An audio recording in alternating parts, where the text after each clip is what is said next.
And first of all, thanks to all the organizers for putting on this fantastic program.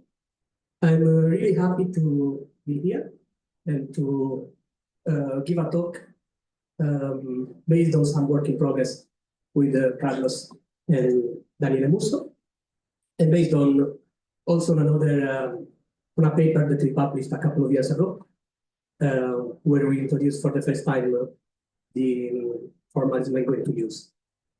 This is the outline of the talk. I will start with some basic introduction to Fracton gauge theories. I will have some overlap with what Stefan clearly explained, but I hope the petita juvent. Then I will explain, I will present our formalism.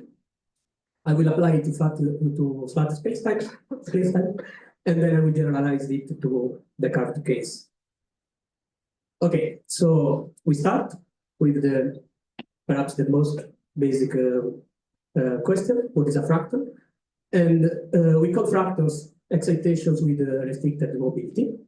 And models with this kind of excitations have been discovered or devised, depending on your point of view, in the context of lattice theories, although I will not talk about lattice realizations.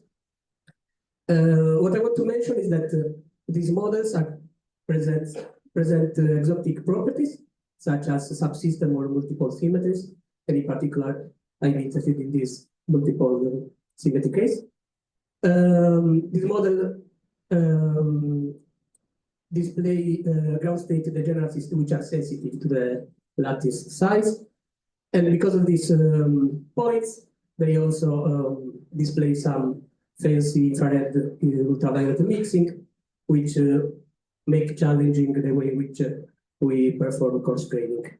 And because of these funny features, these models have attracted a lot of attention from different communities, such as hydrodynamics, quantum information, and pure quantum field theory.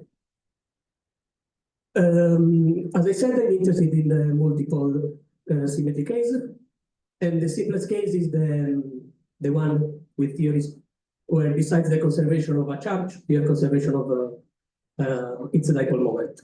And as Stefan explained, it's easy to understand that if you have a conservation of dipole moment, the charged particles cannot move in isolation.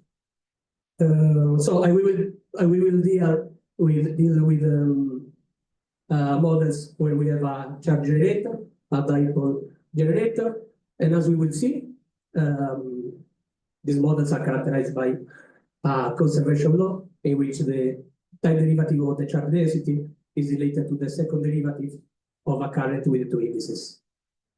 An important to mention is that these models are characterized by what has been called the monopole-dipole momentum algebra, in which the generator for translations in spacetime doesn't commute with the dipole generator, but instead closest to the charge generator. There is a simple way to write down theories with dipole conservation. We can define well, let's consider a charge scalar field, transforming in the usual way, and we can construct this object, which is quadratic in the field, that presents this combination of derivatives.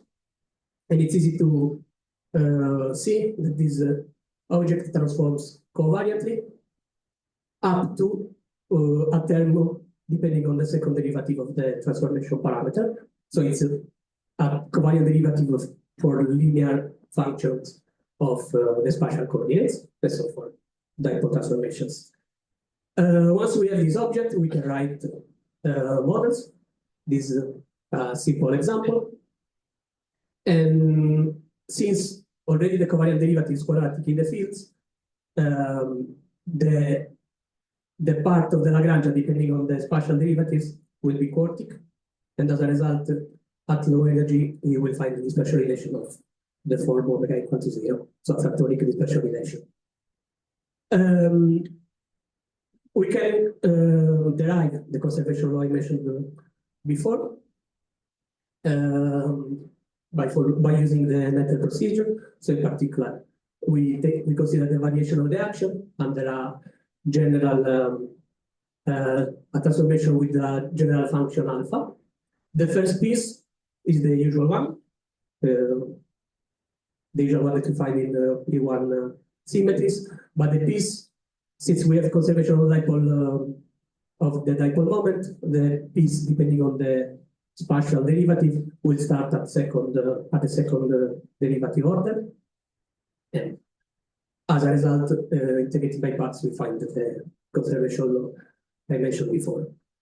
We can gauge these global symmetries by introducing a field phi, transforming in the usual way as a time component of an ordinary gauge field.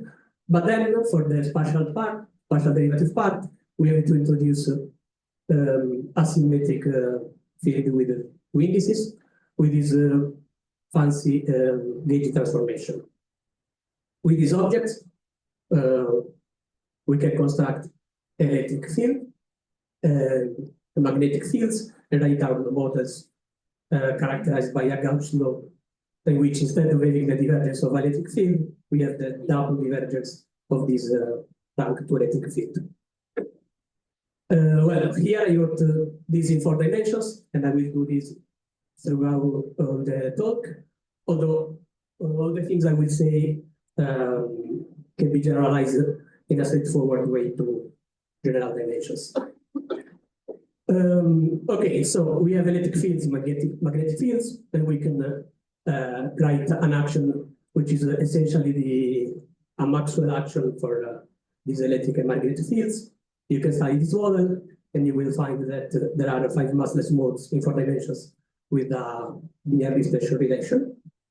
And what I want to mention is that it was shown that the theory is constructed with this symmetric tensor gauge field with this fancy gauge transformation cannot be gauge invariant and diffeomorphic covariant at the same time in generic backgrounds. It was shown by these people, some of which are in the audience. And I want also to mention that in 2+1 dimension, well, this was also mentioned in the previous talk, in 2+1 dimension, these kinds of theories, a particular theory based on these ingredients was shown to be elasticity theory in a dual frame, let's say, it was shown by Petko and Apsiowski. And so we cannot, let's say, think that this theory are just a theoretical curiosity. And in particular, we want to be able to couple them to curved space-time, if possible. So with this motivation, we asked ourselves whether it's possible to rewrite these theories using ordinary gauge fields, and if this is possible, whether it's possible to couple them to curved geometries. Yes? Is there like a 2-sentence explanation as to why this doesn't work in general? Coupling to curved space, or? Well, I guess you just try to write the affine thread, and you're not able to write at the same time, gauge invariance, diffeomorphism invariance. But probably people from the audience can say more. It has to do with the fact that the field strength of the fracton with the symmetric centric gauge field transforms into a Riemann curvature. So unless some specific condition is met, that's not a invariant for generic curved spaces. The gauge transformation of the 2 derivatives. It's just you get the commutator and Exactly, the right it's covariant to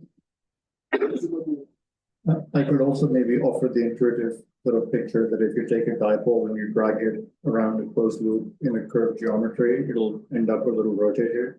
So you lose the dipole contribution. Okay, so with this motivation, I'd like to present our formalism. And the basic idea of the formalism is to introduce an internal space So since I will work in the 4 dimensions, I will introduce a 3-dimensional internal space.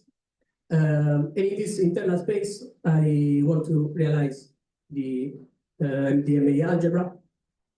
So I will have this algebra, where now these indices A and B are in an internal space. Okay, so they don't transform under space-time symmetries. We can introduce a connection associated to these generators. So I will have a field V associated to the internal translations, a monopole field A associated to the charge generator, and a dipole field associated to the dipole generators.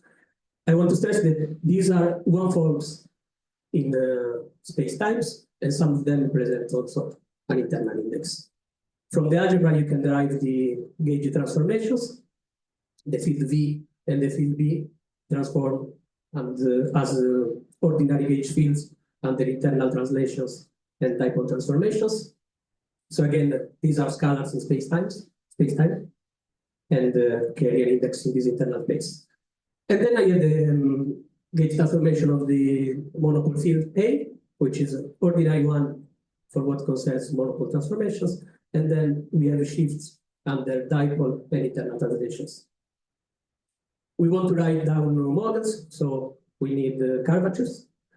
And we have, as one can see from the gauge transformations, we have two curvature invariants, given essentially by the exterior derivative of the fields V and B. And then we have a third object, which is not invariant, and is associated to the exterior derivative of the monopole field. This is the transformation of this curvature.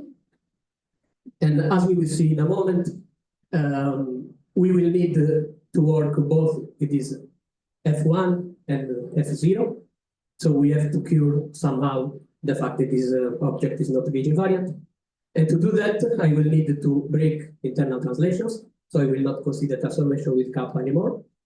And then I will have to ask that the curvature associated to the field V vanishes. In this way, this term is 0, and this term disappears because I break internal translations. So from now on, I will consider a theory with these restricted gauge symmetries. Let's consider now flat spacetime. The idea we follow is to take only A and B, so the monopole and the dipole fields, as dynamical fields, whereas the field V will be taken as a background. And in particular, I will choose it as a delta, which allows me to identify the internal space with the spatial part of spacetime. So let's see how the features that I described in the first part are retrieved from our formalism. We can consider the coupling to currents by simply coupling the dynamical fields to external currents, and by performing gauge transformations, one can easily find the word identities. So in particular, the current associated to the monopole transformations is conserved in the usual way, whereas the divergence of the dipole current is related to the spatial part of the monopole current. Now, it's important to mention that one can choose improvement transformations such that the time component of the dipole current vanishes. So if we take the divergence of this equation, we essentially retrieve the dipole conservation law that I mentioned before. So this is the way in which, from our formalism, we retrieve the dipole conservation law. Now I want to bridge our formalism with the usual formulation where we have the symmetric field. So I will rewrite the curvature in this way, such that I will always have this combination B minus dA. And from this combination, which is dipole invariant in particular, I take the spatial components, and in particular the symmetric antisymmetric part, and then the temporal component. And in particular, the symmetric gauge field of the usual formulation of photonic theories emerges as the symmetric part of the spatial components of this combination. Simply tracking down the gauge transformations, one can find that indeed AT, which is renamed phi, transforms as the field that I call the AT, I guess, or maybe phi in the previous slide. The symmetric field transforms with the second derivative of the parameters, and then I have two more fields, one which is invariant and one which transforms. So I can rewrite on the curvatures in terms of these new fields. And in particular, I can, from these curvatures, I can define electric and magnetic fields. A very special case, satisfying the Bianchi identities, is the one in which these fields W and C disappear. So you can take a combination of F1 and derivatives of F0 such that this happens. In particular, with this combination, you find the same ingredients of the practical model that we described in the first part of the talk. And in particular, the electric field is symmetric. So from these objects, from these electric and magnetic fields, I can write a Maxwell-like theory, and this is the way in which we retrieve practical model from our formalism. So now I would like to repeat essentially all this program, but just generalizing it to the current space-time case. So these models are non-relativistic. So coupling them to current space-time means coupling them to Newton-Cantor geometries. Although I will not consider boosts, so as Stefan mentioned, probably I should call these Aristotelian geometries. But in any case, what is important is that we have a set of tensors at log one form N and a degenerate symmetric tensor H. And one usually introduces also a velocity field V, which permits introducing also a rank 2 tensor with all indices H. These tensors satisfy a set of constraints. The clock one form is normalized to 1 when contracted to the velocity fields. Then V and N are zero eigenvectors of the corresponding rank 2 tensors. And since H is degenerate, when I contract it with this other tensor H with lower indices, I don't find the identity matrix, but rather a projector in a spatial projector. So once we introduce V, the velocity field, we can introduce an object which is invertible and which will play the role of a metric. So in particular, I can use it to write the volume form and to define the H duals. I would like to introduce covariant derivatives. So usually in relativistic theories, one asks the covariant derivative to be compatible with the metric. And in this geometry, it's another result that if you ask for compatibility of the covariant derivative with N and H with upper indices, you cannot work with a connection which is torsionless. But the good thing is that you can get away with just taking a torsion with the temporal components. So this is the geometry I will and the connection I will use. So now I will describe our formalism in the current setup. So in flat spacetime, we chose the background to be a delta between internal and external space. Now I will not ask this. I will just ask that the background field V is spatial, meaning that its contraction with the velocity field is 0. And as we saw before, I have always to ask that its curvature vanishes. So Fracton field was constructed from F1 and derivatives of F0. Now, F1 is a two-form in space-time and carries an index in the internal space, whereas F0 is a two-form in space-time. So its derivatives will be a rank 3 tensor in space-time.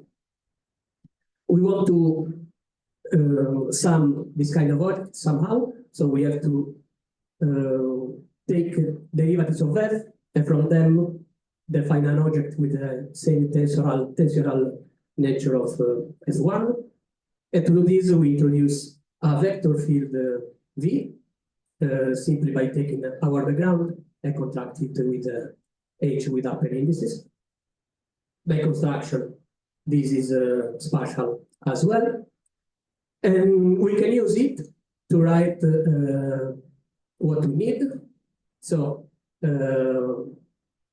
we need an object F built from derivatives of F with the same tensorial nature of F1. So we take F0, which is a two-form in space-time. We take a contraction with this vector field. So we find out one form with an internal index. And just by taking the exterior derivative, we find a two-form with an internal space index. And in particular, since these are the exterior derivative of something else, they will satisfy the Bianchi identities. Okay, so we have these objects, and from these we can define electric and magnetic fields simply by taking the contraction with the velocity field of these objects or of these of their Hodge dual. So this might look a bit abstract. So here I decided to write down also the flat space-time limit, and we see that these are just what I mentioned. So components of F1 and components of the derivative of F0. So these are electromagnetic fields satisfying the Bianchi identities, in particular defined as spatial one forms, meaning that, well, with spatial I mean that they don't have a temporal direction, a temporal component, but since they are defined as one forms, I can write an action in this way, where which will be gauge invariant and diffeomorphic invariant at the same time, since these electric and magnetic fields were gauge invariant. I define it in the usual way with the metric A, gamma, the metric with this object.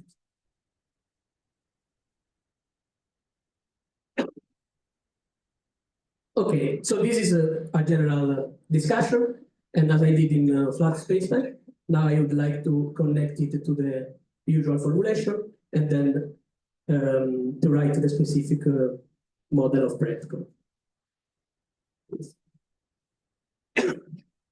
Just so I don't get lost, how many degrees of freedom does this action have? This, Yeah. well, we have all these fields here. I'm not writing them. Because if So I you have- understand correctly, you start with 5 physical propagating degrees of freedom. So do you have any control on the curve generalization? Have you added or got rid, or do you have the same? Or so can you repeat that? sorry, I'm wondering how many physical degrees, propagating degrees of freedom this new theory has that you wrote down. Well, on shell it depends on what specific combination you take. So this discussion was general, so I can use only E1 and B1 or just combination of them. And depending on what I do, I have different number of degrees of freedom. So in a moment I will write down a practical model in which I have 5, but you can take also the combinations in which you have less. So in particular, I guess, I don't remember the exact counting, but I guess that if you take only E1, you have like 2 degrees of freedom or something like that. I actually don't remember. Thank you. Okay. So as I said, I want to connect with the usual formulation. with the usual formulation. And in flat spacetime, we introduced the symmetric field starting from this combination of the dipole and monopole fields, which is a dipole invariant combination. And we took just projections in different directions and symmetric and antisymmetric components. So I would like to write down the curved generalization of this. So in particular, I will have to replace this derivative with the covariant one. So I write down the first two terms. But if you write down only these two, this object will be not dipole invariant. So you have to add this term depending on the covariant derivative of the background field. Indeed, if you take a dipole transformation, the piece coming from here cancels in a simple way with the piece coming from here, where the covariant derivative acts on the dipole parameter, but then you will have also the term in which the derivative acts on the background field, and so you have to cancel them, and this is precisely the term that you need. So this is a dipole invariant combination, and just by plugging the transformation of A, you find the transformation of the dipole and the monopole transformations.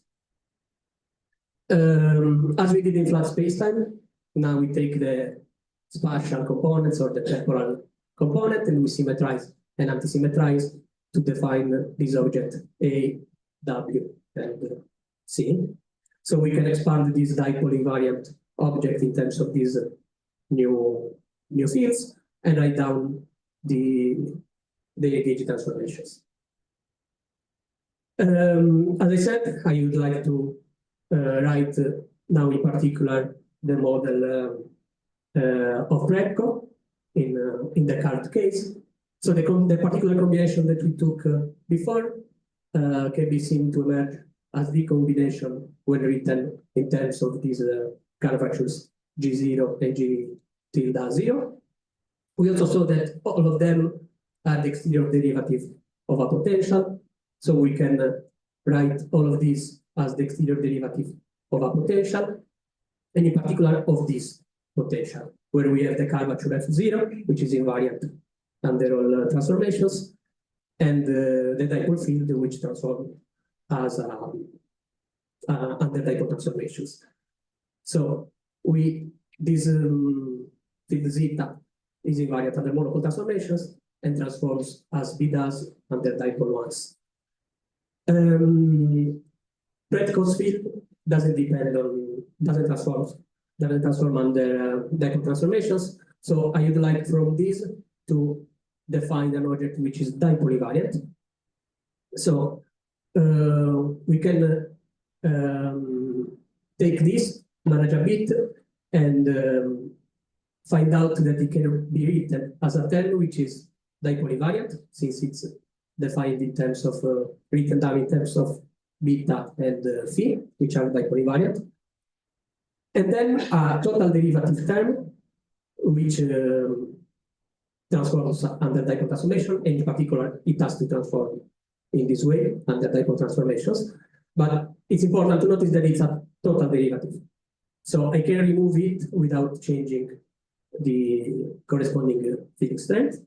So this is what we are going to do. We say that the gauge field giving Predco model is just zeta removing this total derivative. And since zeta was invariant under monopole gauge transformations, and since this is the gauge field of Predco model, we see that the gauge transformation of this piece has to cancel the gauge transformation of this piece. So from this we can find the gauge transformation of Predco model and of the Predco gauge field. So what we propose as a curved generalization of the Predco model is this action, where here I'm just writing the electric field squared term minus the magnetic field squared terms. But in particular, I can write it by using this field, and so in particular I can write it in a diffeomorphism invariant way and in a gauge invariant way at the same time. Okay, this brings me to the conclusions. In this talk, I tried to present our formalisms, in which, by realizing the relevant algebra internal space, we are able to work with ordinary gauge fields. We saw how to retrieve Redco's model from our formalism, and then we were able to generalize it to the current case. For the future, well, besides concluding the work, we want to perform some other checks. One can think of adding matter fields and see also perhaps if this allows us to keep also the internal translations that I had to break in this talk.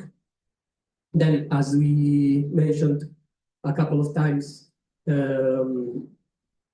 this gauge, a particular gauge theory of this kind is dual to elasticity. So one can ask if we can say something new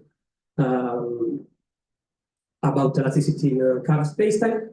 And also, everything I said can be generalized in a simple way to include the higher multiples. So there might be also interesting things to look at there. And with this, I just thank you for the attention.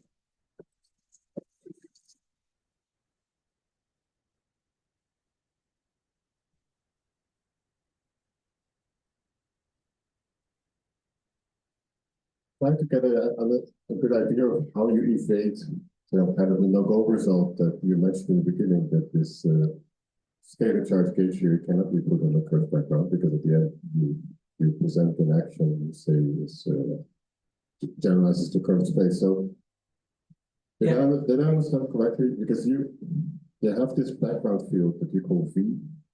So is the way that you get around the sort of no-go result is that you give up on the.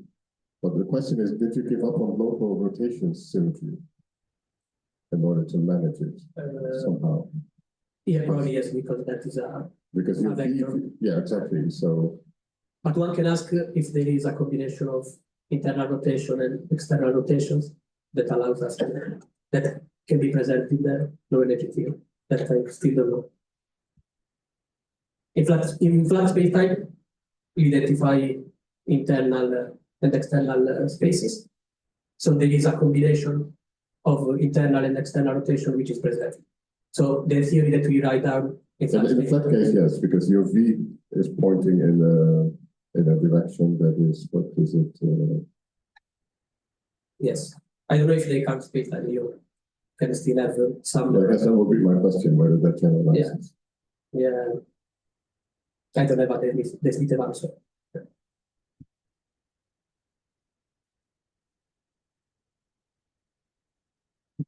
Yeah, well, let's talk. I want to ask a virtual question that basically, you know, that the total charges context in the context theory. So basically, the quantization of charge is related to this H theory compactness, you know. So when here we consider the dipole conserving system. So basically, I want to ask how to understand this quantization of the total dipole moments in the real in the continuous space-time. Then when we answer this question, correspondingly, we want to ask the similar question that how to make the gauge theory and this Fracton gauge theory in the compact way. Then you can understand this multiple this time or solid stuff. Okay, I don't know if I have a nice answer to this, because I've never looked at monopoles in this kind of theories, if you're aiming at that. Basically, basically in the literature, we always consider this quantization or dipole moments in terms of lattice regularization. But in general, if we insist on the continuous space-time, so how to do that in the quantum theory without lattice regularization? You know, that's the in general we can do this charge quantization as long as we know this.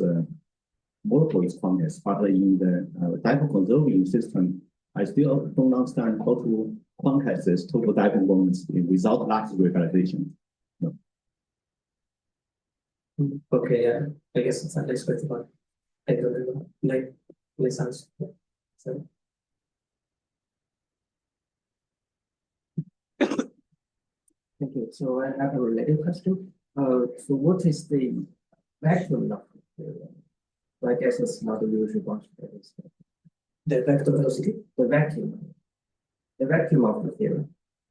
What is the vacuum of? The vacuum, yes. In which sense, which is the vacuum of the theorem? For example, in the zero space, we have partial data statement in the curved space-time, right? I think you need to specify the vacuum to do the quantization. So in the curved space-time, how do you find the vacuum?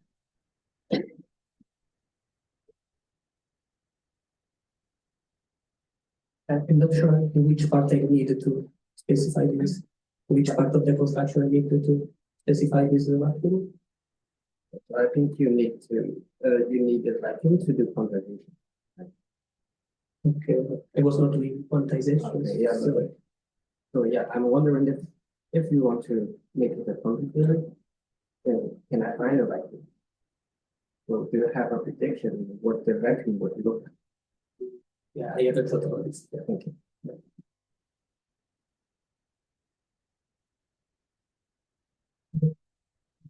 There are no more questions next time. Alessio. Thank you.